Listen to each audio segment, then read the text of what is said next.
दहेज के केसेस में ज़्यादातर हम गांव के केसेस लेते हैं, क्योंकि शहर में जो दहेज के केसेस होते हैं उन पर हम हाथ नहीं लगाते, क्योंकि वहाँ पर लड़कियाँ जानबूझ करके या तो उनका कहीं एक्स्ट्रा मैरिटल अफेयर चल रहा होता, बड़ी बात बोल रहा हूँ मैं। शहर के केसेस में अगर दहेज की कोई चीज़ आती है तो या तो लड़की का एक्स्ट्रा मैरिटल अफेयर चल रहा होता है, या वहाँ पर लड़की जो सामने वाला है उसको किसी तरह दबाना चाहती है। लेकिन गांव के केसेस में इसके जस्ट उल्टा होता है।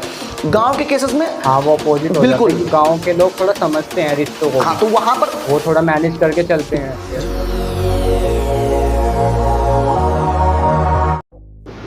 सो hey guys, welcome back our YouTube channel learn with Tarun. और आज की टीके टॉक्स की एपिसोड में हम बात करने वाले हैं बहुत ही ज़्यादा सीरियस टॉपिक के बारे में। और उस टॉपिक पर हमारे साथ जो आज बात करने वाले हैं वो एक ऐसे शख्स हैं जो कि एक फैमिली मैन भी हैं और साथ ही जॉब भी करते हैं और एक सोशल मीडिया इन्फ्लुएंसर भी हैं, जिनका नाम है आदित्य मिश्रा। और बहुत बहुत स्वागत है सर आपका हमारे इस यूट्यूब चैनल पर। जी सर, आपको मेरी आवाज़ क्लियर सुन पा कैसे रहे हैं अरुण जी? सर बहुत बढ़िया, आप बताइए कैसे हैं?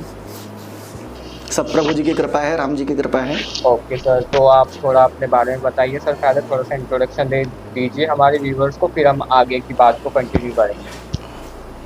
जी बिल्कुल। आदित्य मिश्रा नाम है मेरा, और बेसिकली मैं कॉरपोरेट में जॉब करता हूं, तो आपको भी पता होगा कि समय का थोड़ा कॉरपोरेट में अभाव रहता है, और स्टडी भी साथ साथ में मेरी चलती रहती है। जो बेसिक स्टडी हैं वो चलती रहती हैं। मैंने अपनी जो एजुकेशन है, जो मॉडर्न एजुकेशन है, उसको लगभग कंप्लीट कर लिया है। तो अब डिग्री के लिए तो पढ़ाई करता नहीं हूँ, नॉलेज के लिए भी मेरी स्टडी परमानेंटली कंप्लीट चलती ही रहती है कि हाँ ठीक है, जितना ज़्यादा अपने अंदर इंफॉर्मेशन को कलेक्ट कर सकें उतना ज़्यादा बेटर रहता है। Sir okay.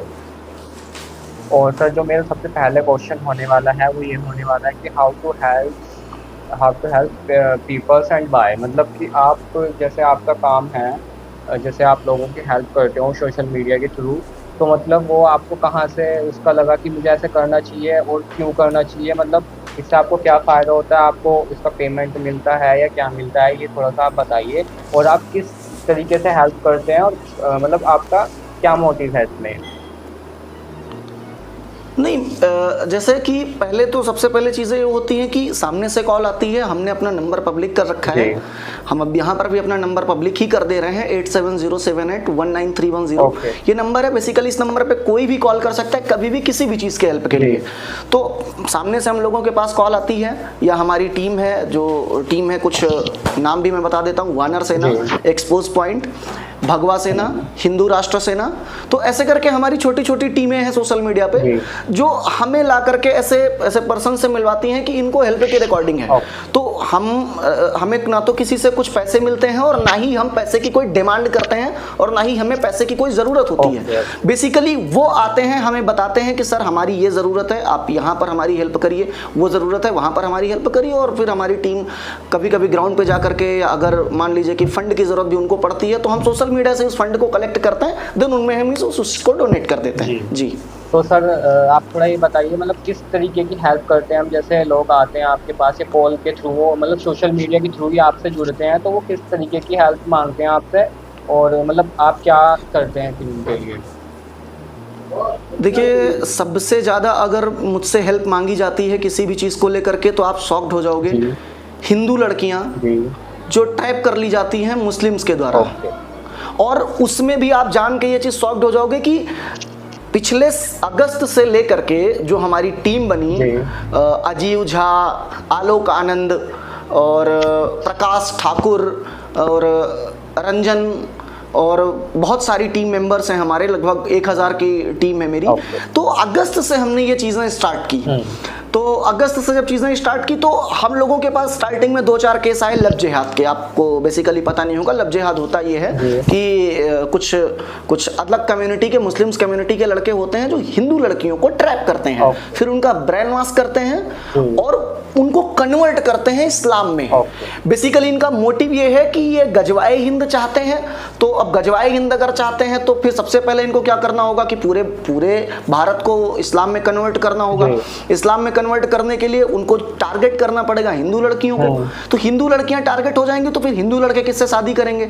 जब हिंदू लड़के शादी ही नहीं कर पाएंगे तो उनके बच्चे ही नहीं होंगे, इसका मतलब कि आगे हिंदू फैमिली बढ़ेगी ही नहीं। जब फैमिली ही नहीं बढ़ेगी तो स्वाभाविक सी बात है कि पूरे हिंदू राष्ट्र नहीं है। आप समझ लीजिए इस चीज को। वो इसको भारत को गजवाए हिंद करना चाहते हैं, क्योंकि भारत पर यदि एक बार इस्लाम का आधिपत्य हो गया तो पूरे संसार को वो इस्लाम में कन्वर्ट कर देंगे। उनका ये मोटिव है। तो हमने अगस्त से जब स्टार्ट किया तो 2-4 केसेस हमारे पास आए। फिर उन 2-4 केसेस में आप जान के आश्चर्य करोगे कि अगस्त से लेकर के अब तक के हमने लगभग 1000 केस हैंडल किए हैं। उन 1000 केसेस में लगभग 800 लड़कियों को हम लोग सेव कर चुके हैं, 800 लड़कियों को। और 9 केस हमारे पास ऐसे हैं कि जिनमें हम लोग लड़कियों को गए, हमने समझाया और बाद में उन लड़कियों को या तो मार दिया गया या तो फिर वो लड़कियां कन्वर्ट हो गई। और मैं दावे के साथ कहता हूं कि जो लड़कियां कन्वर्ट हुई हैं उनके साथ में कल को वही चीजें होंगी, या तो वो मार दी जाएंगी और या तो वो बेच दी जाएंगी। तो मतलब सर कोई ऐसा किस्सा हुआ हो जो कि बहुत ही मतलब क्रिटिकल हो, मतलब सुनने में एकदम बहुत भयानक लगे, ऐसा कुछ किस्सा बताइए जो मतलब आपने सॉल्व किया हो और बहुत ही ज़्यादा डिफिकल्ट रहा हो आपके लिए, वो ऐसा कुछ आप शेयर कीजिए। हाँ बिल्कुल, मैं लड़की का नाम मैं फिलहाल बता देता हूँ, कोई दिक्कत नहीं है। हमारे पास एक केस आया था वाराणसी से। वाराणसी आप ये समझ लो कि the centre of Hinduism, Mahadev की नगरी है, और मतलब कि पूरी दुनिया के जितने भी हिंदू हैं उन सबका झुकाव वाराणसी में है, क्योंकि महादेव की तपोस्थली है। तो वहां से हमारे पास एक लड़की थी वर्षा शर्मा नाम की, उसका केस हमारे पास आया। तो मेरी टीम का जो मेंबर है अजीव झा, 17-18 साल का होगा, तो वो मेरे पास उस केस को लेकर के आया कि आदित्य भाई देखो ये केस देख लो। तो मैंने उस लड़की से बात किया। तो सबसे पहले उस लड़की का आंसर था कि सारे लोग एक जैसे होते नहीं हैं। तो मैंने जब उस लड़के से बात किया तो वो लड़का और उसके माता पिता, आप सोचो कि लड़का रहता है मथुरा में, ठीक है, लड़का है मथुरा का, लड़की है बनारस की, और लड़की बाकायदा ब्राह्मण घर की है। बेसिकली जो शर्मा होते हैं वो भट्ट ब्राह्मण परिवार से आते हैं। उसकी लड़की को, जी वो भट्ट ब्राह्मण परिवार से होते हैं, उस लड़की को उन लोगों ने ट्रैप किया। जब मैंने लड़के के फैमिली मेंबर से बात की तो लड़के के फैमिली मेंबर का जो चाचा था वो हमें गाली दे रहा था, हमसे बोल रहा था कि हम आपको निपटा देंगे, मार देंगे, लेकिन उस लड़की को हम जरूर लेकर के आएंगे। और मेरे पास थ्रेट्स आना स्टार्ट हुए ऑल ओवर यूपी, चाहे आप मुजफ्फरनगर ले लो, चाहे आप सहारनपुर ले लो, चाहे आप अयोध्या ले लो, फैजाबाद, लखनऊ, यहाँ तक कि मेरी जो होम डिस्ट्रिक्ट है बहराइच से भी मेरे पास फोन आए कि हम आपको साइड लाइन कर देंगे। लड़की के, फिर हम लोगों ने लड़की के फैमिली मेंबर्स की डिटेल निकाली, हमने उसके बाबा को फ़ोन किया। बाबा को फ़ोन करने के बाद में जब उनको पूरी जानकारी दी तो उनके बाबा ने ये नहीं था कि हम लोगों से बात करें, हम लोगों से पूरे मैटर को समझें, उन्होंने जाकर के हमारी ही टीम मेंबर के प्रकाश ठाकुर पे केस दर्ज करा दिया। मतलब आप सोचो कि मतलब जैसे अगर जी एक तो उनकी हेल्प कर रहे हैं और वो उसी फिर बात पे विश्वास भी नहीं कर रहे, मतलब उनको ये लग रहा होगा कि पता नहीं क्या ही करवा रहे हैं हमारे साथ में। सर उनको इस बारे में पता था कि उनकी लड़की के साथ ऐसे हो रहा है या होने जा रहा है या हो चुका है, उनको ऐसे पता था? नहीं, बिल्कुल नहीं। उनको पता ही नहीं था। उनको लग रहा था कि हम उनकी जो पोती है उसको बदनाम कर रहे हैं, क्योंकि लड़की के पिताजी नहीं थे, तो उनको लग रहा था कि हम उनकी पोती को बदनाम कर रहे हैं। लेकिन जब हमने सारे फुटेज भेजे, जब हमने उसके लड़के के चाचा की रिकॉर्डिंग भेजी, तब जाकर के उनके बाबा को बिलीव हुआ कि हाँ ऐसा होता है। हाँ, अच्छा एक इंसिडेंस के बारे में मैं आपको और बताना चाहता हूँ। एक लड़की थी जिसमें मेरी टीम का कोई मेंबर शामिल नहीं था, वो केस मुझे इंस्टाग्राम पे मिला, उस लड़की ने उस लड़के को टैग किया हुआ था। आपने देखते हैं ना कि बहुत सारी रील चलती रहती हैं कि अपने लव को टैग करें, तो उस लड़की ने उस लड़के को टैग किया। पहले नंबर वाले को टैग करो, दूसरे को ऐसे टैग करो, नहीं अपने लव को टैग करो, मतलब कि आप किससे प्यार करते हो। हाँ, तो उसमें एक लड़की को मैंने देखा, लड़की ब्राह्मण घर से थी, मिश्रा थी, नाम नहीं बताऊंगा क्योंकि सम सिक्योरिटी पर्पस। वो लड़की एक ब्राह्मण फैमिली से होती है, कानपुर की होती है, और मात्र 6 महीने के लव में उसका जो अफेयर है वो सिर्फ 6 महीने का होता है, और वो लड़की हिजाब पहनना शुरू कर देती है। नाउ यू थिंक कि वो लड़की नमाज पढ़ना शुरू कर देती है।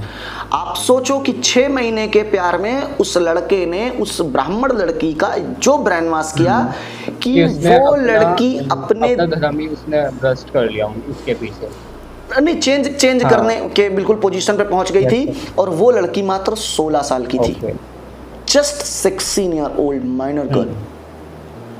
हम उस लड़की से मैंने मैसेज किया, बातचीत करना स्टार्ट किया, तो लड़की का जो आंसर था मुझे कि भाई मेरी पर्सनल लाइफ है, मेरा जो मन करेगा मैं करूंगी। मैंने लड़की की मम्मी से बात किया, लड़की की मम्मी रो रही थी। अच्छा। मैंने लड़की के पापा से बात किया, लड़की का पापा भी रो रहा था, क्योंकि लड़की पूरी तरीके से आप ये समझ लो कि 80 और 85% कन्वर्ट हो चुकी थी। तो मतलब वो सर उसके साथ ही लिविंग में रह रही थी, या मतलब अपने घर से ही वो ऐसे ही रहती थी अपने घर पे? अपने घर पे नहीं। कानपुर इतना बड़ा शहर, मतलब इतना भी मॉडर्न नहीं हुआ है कि लिव इन में जाकर के 16 साल की लड़की रहने लगेगी। तो मतलब अपने ये और अपने घर से ही वो मतलब पूरी उसके जैसे वो बोल रहा था उसके उसमें ढल गई थी। बिल्कुल बिल्कुल बिल्कुल। वो होता नहीं है कि हम प्यार करते हैं तो हम कुछ भी करेंगे, वो प्यार करता है तो वो कुछ भी करेगा। मेरा हमेशा हिंदू लड़कियों से ये एक्सपेक्टेशन होता है कि यार तुम क्यों हर बार तुम ही क्यों, जो तुम्हारा बॉयफ्रेंड है वो मुस्लिम है, वो क्यों तिलक लगा करके आरती नहीं करता, तुम ही को हिजाब पहन करके क्यों तुम नमाज पढ़ोगी। फिर उसको भी एडजस्ट बराबर करना चाहिए ना, कि जैसे अब तुम अगर सामने वालों को करवा रहे हो कि तुम ऐसे ये चीज़ करो हमारे कहने से, तो फिर उनको भी थोड़ा चेंज होना चाहिए अब उनके अकॉर्डिंग, लड़की के अकॉर्डिंग। तो ऐसा कैसे होते हैं सर बहुत ज़्यादा कि लड़कियां एकदम से, मतलब जैसे जो लड़कियां होती हैं मतलब एकदम किसी के भी भगाए में आ जाती हैं इजीली, और एकदम बिलीव कर देंगे किसी के भी ऊपर, चाहे वो इंसान उसका फ़ायदा उठा रहा हो, चाहे वो कुछ भी कर रहा हो, वो नहीं देखने की कि हाँ मेरे साथ होने क्या जा रहा है। उनको जब पता चलेगा, जब सारे काम हो जाएंगे, फिर वो बाद में फिर कुछ नहीं बचता, फिर वो रोती रहेंगी बस। नहीं तो मैं वही चीज़ बता रहा हूँ कि फिर लगभग 1.5 से 2 महीना उस लड़की से कंटिन्यू बात होती रही मेरी। हर इंसिडेंस हम उसको शेयर करते रहे, जितने भी लव जिहाद के केसेस में लड़की मरती रही, जहाँ पे लड़की विक्टिम जो थी वो हिंदू थी और जो मारने वाला था, एक्यूज था, वो मुस्लिम था। लगभग 200 केस भेजने के बाद में उस लड़की ने फर्स्ट टाइम हमको 1.5 घंटे सुना। उस लड़की का सौभाग्य ये था कि उस लड़की ने ना तो हमको ब्लॉक किया और ना ही हमसे बात करना बंद किया। ये केस मेरे लाइफ का सबसे क्रिटिकल केस था कि 6 महीने के प्यार के चक्कर में एक लड़की का ब्रेन वॉश किया जाता है, जो अपनी पूरी आइडेंटिफिकेशन को छोड़ चुकी होती है। अपने जहां पर वो मिश्रा लिख रही थी वहां पर वो सलमानी लिखना प्रारंभ कर देती है। आप सोच करके देखो, आप सोचो कि एक हिंदू कम्युनिटी का, आप मुझे लगता है कि मैं बात करूं अगर पूरे पॉइंट ऑफ व्यू से कि पूरे हिंदू कम्युनिटी का, तो वहां पर क्या होता है कि कोई भी हिंदू लड़का किसी मुस्लिम लड़की के साथ अफेयर में जाना नहीं चाहता, ना ही उनके जो रिलीजियस सेंटर्स होते हैं वो उनको इस चीज़ को टीच करते हैं कि आप जाओ किसी अन्य रिलीजन की लड़की को अपने में कन्वर्ट कर लो, क्योंकि हमारे यहाँ कन्वर्जन का टेम्परामेंट है ही नहीं।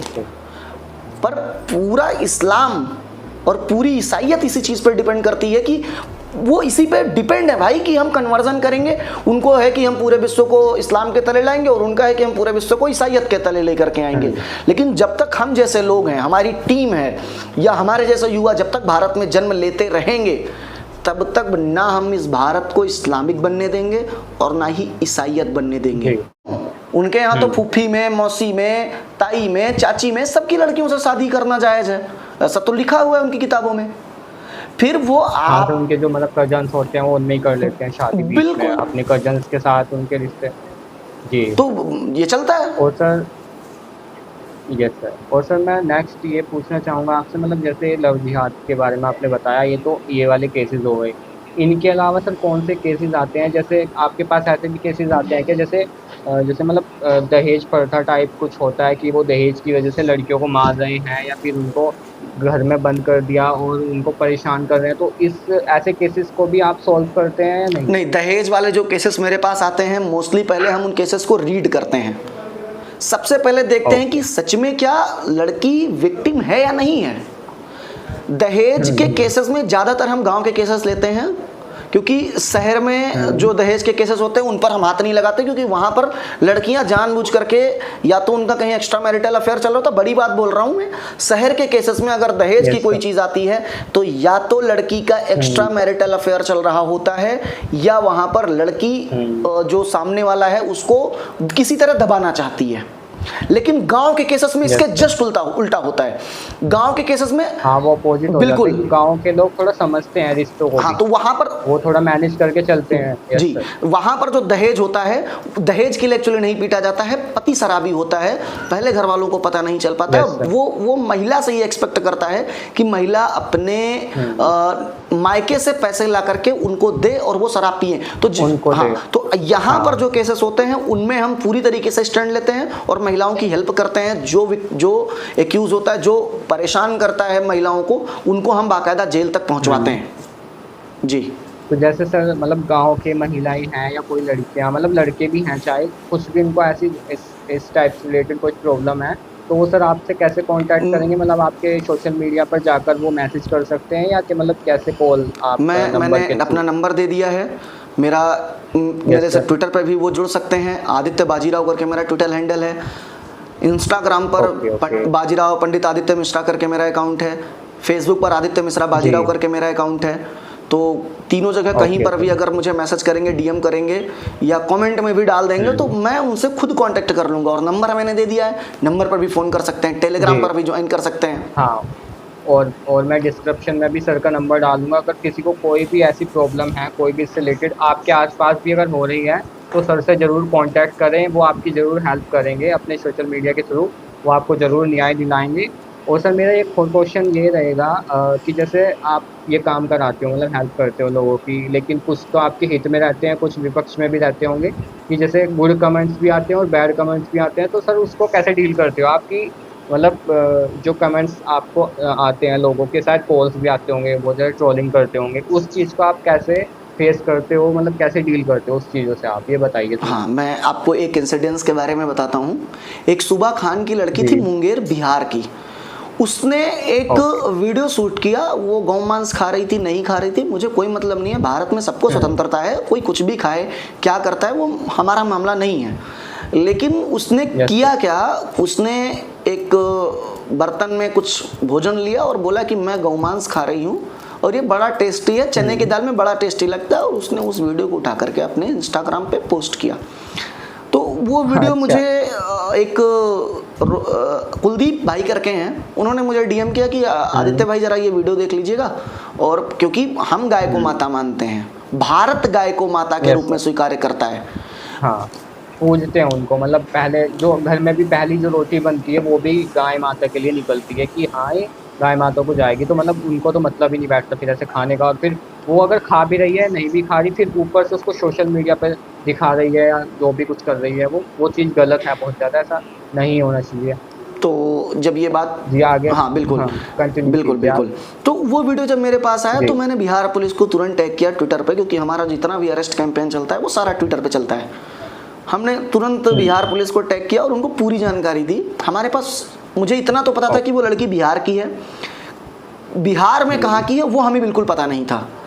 तो हमने उसकी पूरी इंस्टाग्राम आईडी को खंगाला। तो एक जगह पर वो एक बाइक पे खड़ी हुई थी, मतलब बाइक के साइड लेकर के खड़ी हुई थी, और उस बाइक का नंबर हमें मिल गया। तो हमने वानर सेना करके एक हमारी टीम का एक मेंबर है, वानर सेना उसका अकाउंट है, आप सब लोग उसको फॉलो जरूर करिएगा। वहाँ पर उसने मुझे उसकी गाड़ी की डिटेल से पूरा एड्रेस वगैरह दिया और हमने बिहार पुलिस को सारी जानकारी प्रोवाइड की। वो बिहार से भाग गई, मुंगेर छोड़ के भाग गई वो। अब वो कहीं किसी दूसरे जगह चली गई। अब हमने उस पर एक वीडियो बनाया कि आखिर क्यों ये लोग हमेशा मॉक करने की कोशिश करते हैं, बुली करने की कोशिश करते हैं हमें, कि यार मतलब तुम क्यों चिढ़ा रहे हो हमें, क्यों चिढ़ा रहे हो, तुम कुछ भी कहो, हमें क्या मतलब है। तुम जब शो करोगे तो तुम सीधा ये चाहते हो कि तुम क्यों गौमांस खाते हो, क्योंकि उससे हमारी धार्मिक भावनाएं आहत होती हैं। हम गाय को माँ मानते हैं, तुम इसलिए ना काटते हो। फिर लोग तो ट्रोल करेंगे ही, अगर कोई गलत काम हाँ। कर रहे हो उसको आप दिखा भी रहे हो तो वो तो ट्रोलिंग होगी तो उसके जब मैंने ऊपर। वीडियो डाला, ये बात तो है ही जाए। हाँ, जब मैंने वीडियो जी। डाला तो कमेंट में बहुत सारे गाली गलौज, और फिर जब उसको मैंने अरेस्ट करवाया तो जितना भी समरी था स्टार्टिंग से लेकर के, वो अरेस्ट हुई बाकायदा 1 महीने के बाद। बिहार पुलिस को थैंक यू मेरा, अगर बिहार पुलिस आपका ये पॉडकास्ट देखेगी तो थैंक यू, आपने उसको अरेस्ट किया, उसकी सही जगह उसको पहुंचवाई, और अभी तक वो छुट्टी नहीं है, जमानत भी नहीं मिलेगी उसको, है ना। तो इसके बाद जब वो अरेस्ट हुई, उसकी पूरी समरी डाला, तो लोग कमेंट में आकर के कि ये कर देंगे तेरे साथ, वो कर देंगे। तो मैं बेसिकली मैं सबको ये चीज़ कहना चाहता हूँ, अगर आप सोशल मीडिया पे हो तो आप कमेंट देखना बंद कर दो, बिल्कुल आप कमेंट देखना बंद कर दो। आप कमेंट देखोगे, आपको गुस्सा आएगी, आप उनको रिप्लाई करोगे, वो आपको रिप्लाई करेंगे, आप उनमें कुछ हाँ, फिर ऐसे बढ़ते बढ़ते ही फिर बहुत ज़्यादा आगे बढ़ जाएगी ये बात, बिल्कुल, लड़ाई फिर बिल्कुल बात। बिल्कुल बिल्कुल। Yes sir. तो फिर वो आपको आपके देवी देवताओं को गाली देंगे, आप उनके देवी देवताओं को गाली देंगे। तो उस चैट को अगर किसी ने उठा करके सोशल मीडिया पे डाल दिया या ट्विटर पे डाल दिया, तो आप भी जाओगे और वो भी जाएगा। कमेंट देखता नहीं हूँ मैं, बहुत ज़्यादा कमेंट नहीं देखता हूँ। हाँ, अगर किसी ने उल्टा सीधा बोल दिया तो एक ही शब्द में उसको रिप्लाई करता हूँ मैं, दोबारा रिप्लाई नहीं करता। या तो तुम ब्लॉक कर दो उसको, या तो तुम उसको जवाब देना बंद कर दो, दो ही चीज़ें हैं। आप उसको अगर रिप्लाई करते रहोगे तो फिर वो आपको छेड़ता रहेगा, तो आप क्यों उसको अपनी वजह से फेमस बना दो भाई, इसलिए बिल्कुल भी नहीं। तो बहुत सारे थ्रेट्स आए मुझे ऐसा कोई शहर नहीं बचा था जहाँ से मुझे फ़ोन नहीं गया हो। अच्छा सर, कभी ऐसा भी हुआ है आपके साथ कि जैसे मतलब आपने किसी का केस सोल्व करवा दिया, और जो मतलब जिसको आप मतलब जिसको जेल पहुंचाया या जो मतलब मुजरिम था, फिर उसके बाद में या उसके रिलेटिव्स के थ्रू आपके पास कॉल्स आ रहे हैं या कुछ डीएम ऐसे आ रहे हैं कि धमकी टाइप कि तुझे मतलब उठा लेंगे, मरवा देंगे, मतलब ऐसे कुछ करते हैं ना कुछ लोग, कि बाद में धमकी देने लगते हैं कि तूने हमारे खिलाफ ऐसे गवाही दे दिया, तूने हमारे साथ अच्छा नहीं किया। तो सर ऐसे कुछ हुआ आपके साथ, ऐसा इंसिडेंट कुछ हुआ है तो वो भी बताइए थोड़ा। एक केस अभी पिछले दिनों मेरे पास आया था, मेरे ही घर के बगल का था, ये सीतापुर का। तो वहाँ पे मेरे पास एक केस आया, महमूद नाम करके एक लड़का था जो राम जी को गाली दे रहा था और वीडियो बना करके गाली दे रहा था, और उसने मुझे मैसेज किया। मतलब एक होता नहीं है कि आ बैल मुझे मार, एक होता है, और एक होता है कि बैल के सामने बिल्कुल जाके खड़े ही हो जाओ और फिर उसके सींग में उंगली करने लगो कि भाई अब तुम मुझे मारो। तो पहले तो वो इनबॉक्स में गाली दे रहा था, इसके बाद में उसने मुझे वो जो है वीडियो को भेजा, कहा जो उखाड़ना है आप उखाड़ लो। मैं इग्नोर कर दिया, मैंने कहा छोड़ो। मतलब इतनी हिम्मत कर रहा है कि वीडियो बनाकर भेज रहा है, हाँ बिल्कुल। मैंने कहा छोड़ो यार, इग्नोर करो इसको, क्या मतलब। फिर वो मुझे मैसेज कर रहा है अगले दिन, क्यों फट गई। मैंने कहा यार अब जवाब देना पड़ेगा। उसको अरेस्ट करवाया मैंने, जेल गया। तो उसके बाप का फ़ोन आया मेरे पास, कह रहा है कि आप तू जहाँ भी है हम तुझे वहीं से उठा लेंगे, हम तुझे मरवा देंगे, तेरी पूरी फैमिली ख़त्म करवा देंगे। अच्छा मतलब उस लड़के के साथ साथ इतना साथ दे रही है गलत कामों में भी कि उसकी फैमिली बिल्कुल ऐसी है। मैंने आपको स्टार्टिंग में क्या बोला, मैंने आपको पहले ही बोला कि वो इसीलिए ये काम करते हैं ताकि आपकी भावनाएं आपके देवी देवताओं से जुड़ी हुई हैं। अभी मैंने आपको बताया ना, सुबह खान क्या जरूरत पड़ गई थी उसको वीडियो बना के मुझे भेजने की, पर उसने भेजा मुझे ताकि मेरी भावनाएं आहत हो। उसने इंस्टाग्राम पे डाला ताकि करोड़ों हिंदुओं की भावनाएं आहत हों, और फिर वो चैलेंज भी करते हैं कि तुम्हें जो करना है कर लो। मतलब हम तुम्हारे भावनाओं को आहत करेंगे और तुम हमारा कुछ नहीं कर पाओगे। करोगे तो कपिल सिब्बल जैसे बड़े बड़े पत्रकार हैं जो बैकअप देंगे, मोहम्मद जुबैर जैसा फैक्ट चेकर है जो बचाएगा उनको आधी क्लिप डाल करके। तो अजीत भारती जी जो हमारे आइडल हैं, वो तो उसका नाम उन्होंने क्लिप कटवा रख दिया है, आधी क्लिप डालेगा आधी क्लिप गायब कर देगा, दंगे भड़काएगा। ये सब 4 जून के बाद पकड़े जाएंगे। हाँ, ये सब 4 जून के बाद जाएंगे, ऐसा कोई नहीं है, सब 4 जून के बाद जाएंगे। हाँ, और एक इंसिडेंट मैंने भी ऐसा देखा था आपके उस पे मतलब चैनल पे आपकी वीडियोस के थ्रू मैंने देखा था कि अभी कुछ समय पहले की बात है। मतलब एक ऐसा लड़का था, मतलब हिंदू का ही लड़का था वो, और वो क्या कर रहा था कि गीता के ऊपर पैर रखकर बैठा था और ऐसे मतलब बहुत ज़्यादा मतलब सबके साथ में गाली गलौज कर रहा ग्रुप में, मतलब बहुत ही ज़्यादा बदतमीजी दिखा रहा था कि तुम्हारे पे जो होता हो कर लो और मुझे पकड़ के दिखाओ, मतलब ऐसे बोल रहा था। तो मैंने देखा था वो भी सर, उसका फिर कुछ हुआ मतलब क्या हुआ था फिर उसका? देखो लास्ट में पकड़ा गया था वो लड़का। वो गीता पे पैर रख करके न केवल वीडियो बना रहा था बल्कि वो जी। ग्रुप में वीडियो कॉल कर रहा था हमारी टीम को, और इसके बाद वो भगवत गीता पे पैर रख रहा था और कह रहा था तुम्हें जो करना है वो यस कर सर, लो। Yes sir. तो लड़के लोग क्या कि भाई वही है कि मतलब मैं कहता हूं हमेशा कि तुम गाली गलौज मत करो, तुम चुपचाप उसको सुनते रहो। Yes sir. वो कुछ ना कुछ गलती जरूर करेगा, जैसे कि मैं यहाँ रहता हूँ, आकर के मेरा जो करना है कर लो। उसी जगह उसने एक सर। गलती कर दी थी, अपना एड्रेस बता करके। वो गाली गलौज करता, लड़के लोग अपना उधर दे रहे थे, लेकिन मैं उसकी बातों को सिर्फ सुन रहा था। एक जगह उसने गलती कर दी, अपने शहर का नाम बता दिया। मैं शहर का नाम नहीं बताऊंगा उसके, क्योंकि उसको भी थ्रेट्स आने लगेंगे और लड़के लोग जाकर के पता नहीं क्या कर देंगे, क्योंकि भावनाएं जुड़ी हुई हैं। हाँ सर। पुलिस को टैग Yes sir, किया, yes sir, बिल्कुल। पुलिस से फोन पर बात की। मैंने ऐसा नहीं था कि उसमें उसको ले जा करके ट्विटर पे डाल दिया हो, वरना बहुत ज्यादा हो जाता है, क्योंकि उसने जो जो शब्दों का इस्तेमाल किया था हिंदू संस्कृति को लेकर के, देवी देवताओं को लेकर के, भगवत गीता को लेकर के, श्री कृष्ण को लेकर के, ब्रह्मा जी को लेकर के, शिव जी को लेकर के, एसपी से बात करी।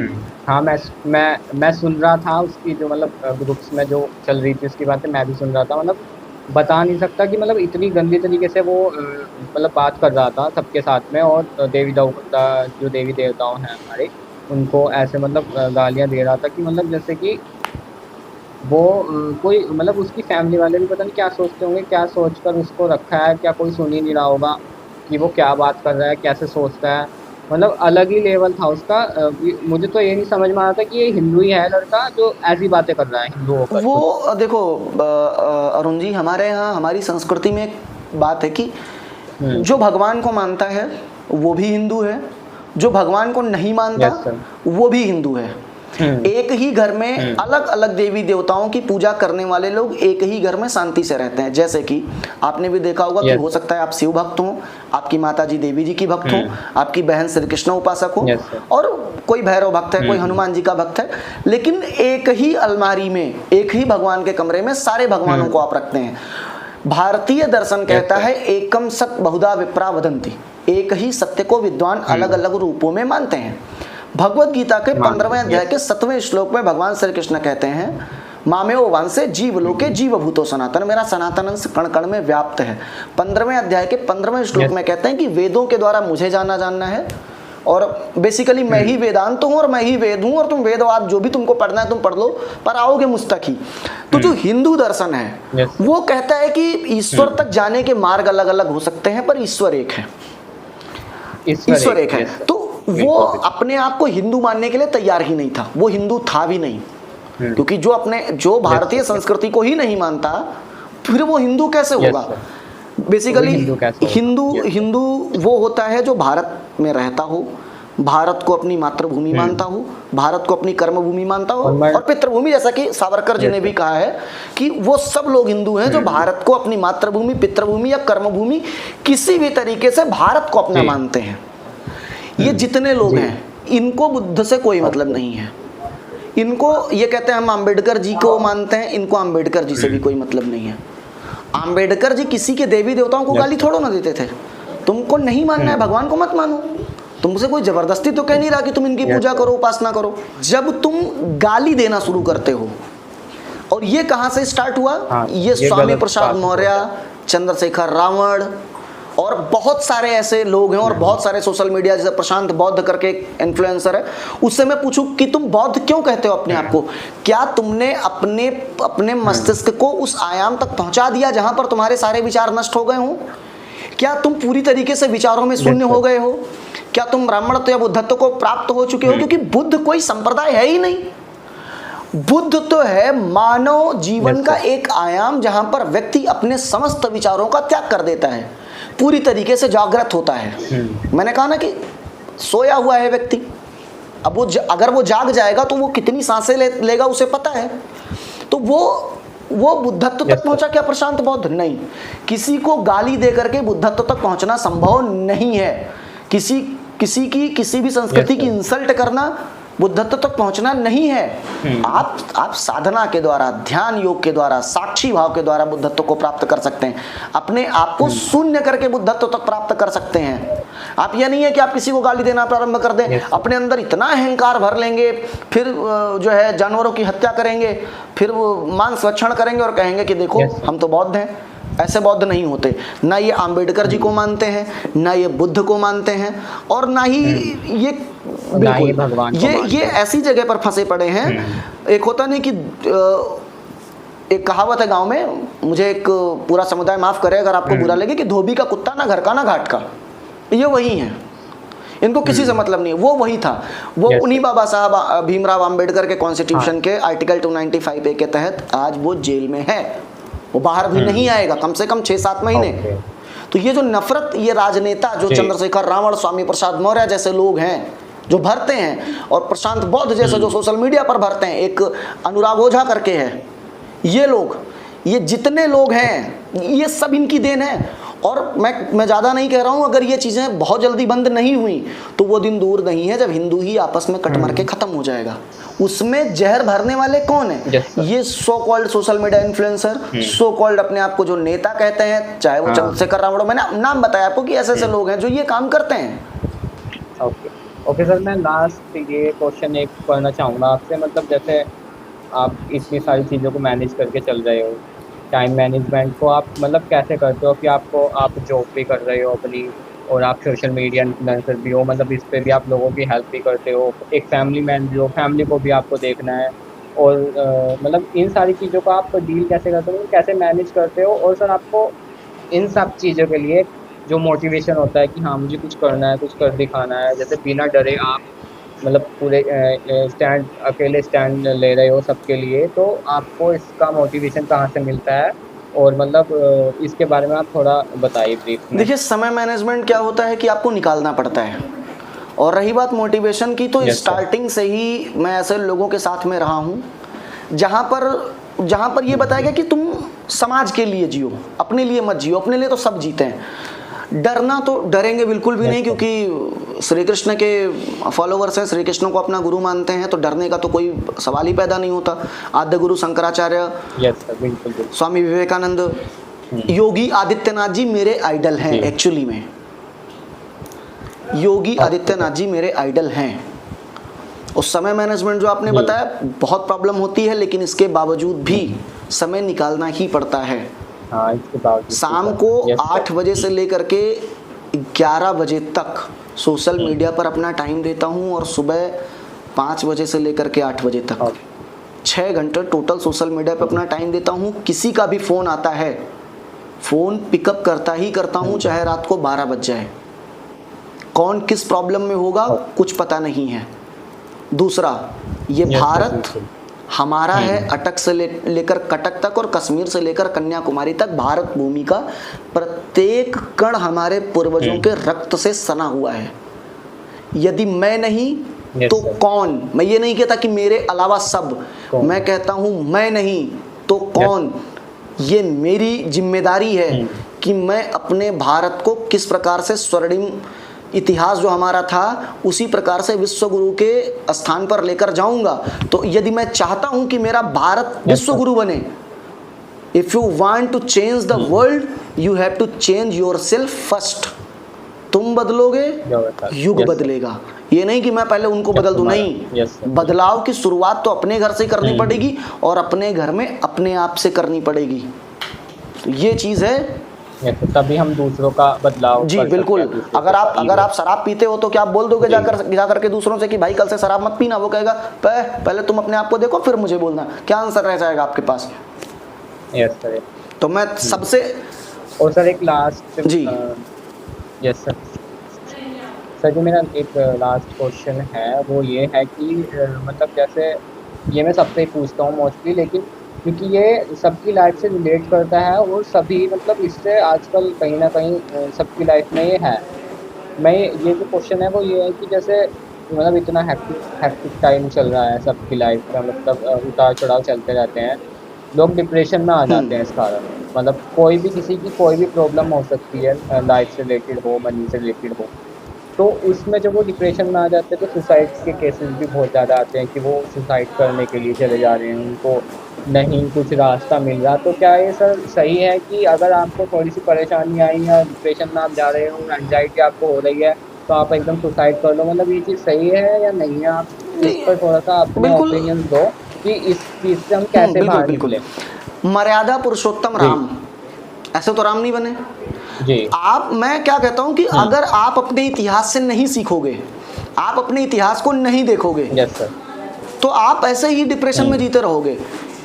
कुछ जी दिन के बाद राम को एक पूरी राज्य का राजा बनना था। अगले ही जी उसके एक दिन पहले जस्ट राम को पता चलता है कि छोड़ करके घर और वन जाना पड़ेगा।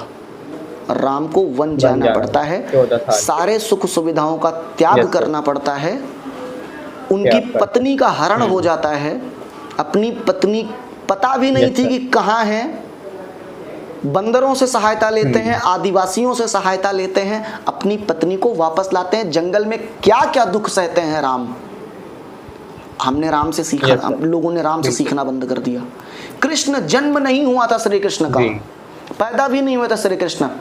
पहले ही निश्चित हो चुका था 8-9 साल पहले कि जैसे ही ये बालक जन्म लेगा उसको मार देगा कौन? कंस, उसका सगा मामा।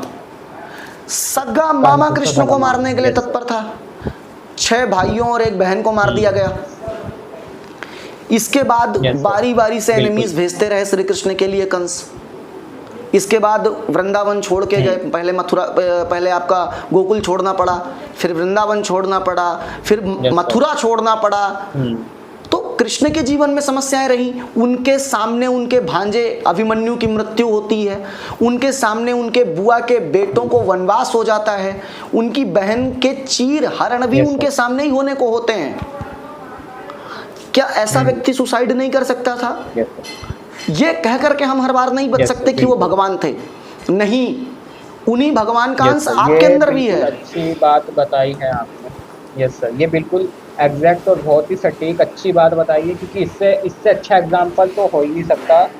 मतलब सबके लिए, जितने भी लोग हैं, हिंदू जितने भी हैं, मतलब शायद मॉडर्न लोगों को तो इतना नहीं पता हमारे उसके बारे में, रामायण और महाभारत के बारे में, लेकिन ज़्यादातर जो भी लोग होंगे जो इस वीडियो को देख रहे होंगे, इससे अच्छा एग्जाम्पल भाई किसी को भी नहीं मिल सकता कि जो हमारे भगवान थे, जो इतने बड़े बड़े मतलब महान पुरुष रहे हैं, वो जब इस इतनी मुसीबतों का सामना करने के बावजूद जब वो खड़े रहे एंड तक, तो आप क्यों नहीं कर सकते ऐसा?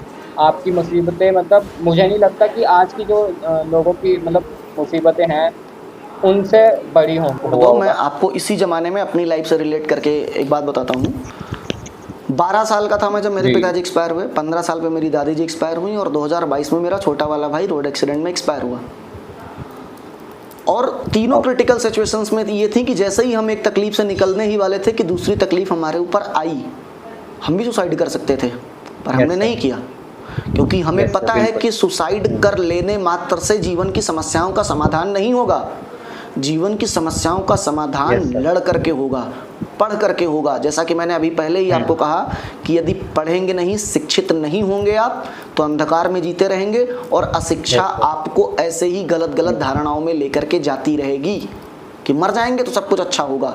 मरने से अच्छा नहीं होता है, लड़ने से अच्छा होता है। मरना तो एक दिन है ही है, लेकिन उसके बीच में जो एक टाइम पीरियड जो है, क्योंकि 10-12 साल तक तो आपको पता ही नहीं होता अपना जीवन। 12-13 साल के बाद आप थोड़ा जानने वाले होते हैं, 15 साल के बाद आप युवावस्था में प्रवेश करते हैं। मतलब आप सिर्फ 35 साल जो आपको मिला है, उस 35 साल में भी अगर आप जी नहीं पाए तो क्या अर्थ है आपके इस जीवन का? जी यस सर।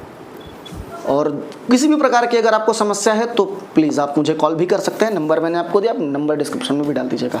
जय Shri Ram. Sir thank you so much for giving me your precious time, और आपसे मिलकर बहुत अच्छा लगा। आपने बहुत इंफॉर्मेटिव बातें बताई सबको, मुझे भी बहुत ज़्यादा सीखने को मिला।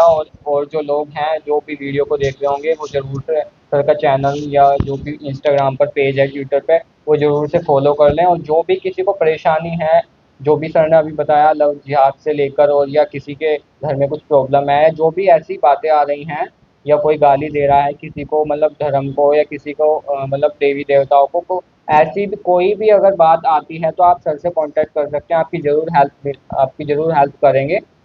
और लास्ट में बस यही कहना चाहूँगा मैं कि इस वीडियो को जो भी कोई देख रहा है, वो अपना आप से ना जोड़े, क्योंकि ये वीडियो बनाने का मकसद सिर्फ इतना था कि जो रियलिटी है, जो क्राइम्स चल रहे हैं मतलब देश में आजकल, उनको कैसे एक्सप्लोर किया जाए और किसके थ्रू किया जाए, सोशल मीडिया के थ्रू कहाँ से किया जाए, इस वीडियो को बनाने का सिर्फ इतना ही मतलब था। तो मेरी हाथ जोड़ के सबसे विनती है कि अपनी लाइफ से रिलेटेड ना इसको जोड़कर वीडियो को ना लें कि हमारे बारे में ऐसा बोल दिया या हिंदुओं के बारे में ऐसा बोल दिया, मुस्लिम के बारे में ऐसा बोल दिया। ये चीज़ आप बिल्कुल दिमाग से निकाल दें। इस चीज़ के बारे में आपको सोच कर वीडियो नहीं देखनी है। धन्यवाद।